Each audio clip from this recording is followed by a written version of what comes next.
रामकृष्ण हरी.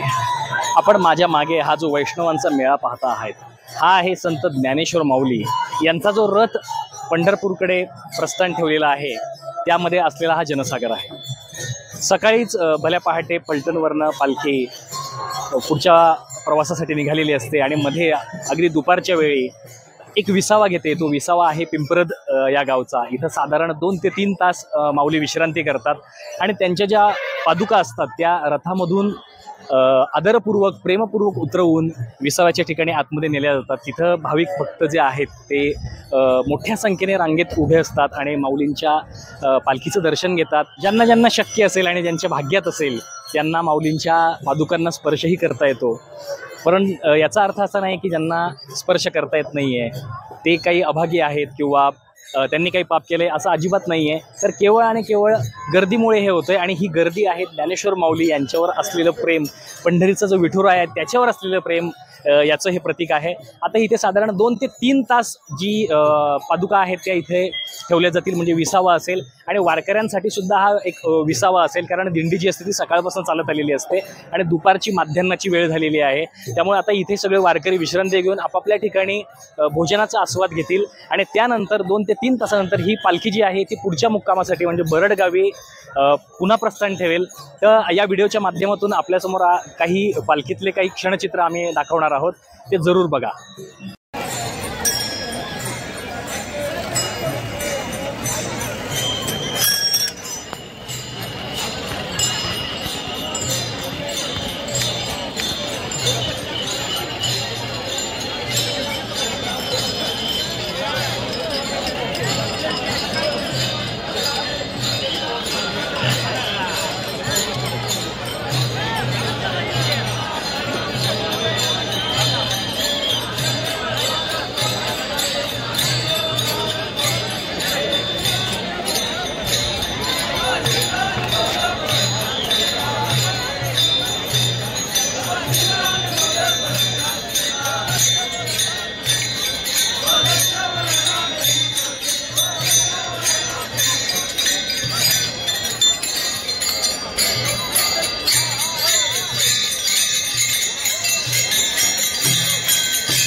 जे हा व्हिडिओ पाहत आहेत तर त्यांनी आता माऊलींच्या विसाव्याच्या ठिकाणचे जे आहेत ते काही क्षणचित्र आपण पाहिले असतील.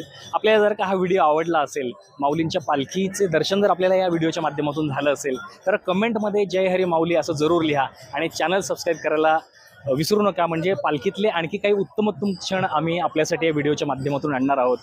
पुन्हा भेटूया पुढच्या व्हिडिओच्या माध्यमातून. तोपर्यंत रामकृष्ण हरी.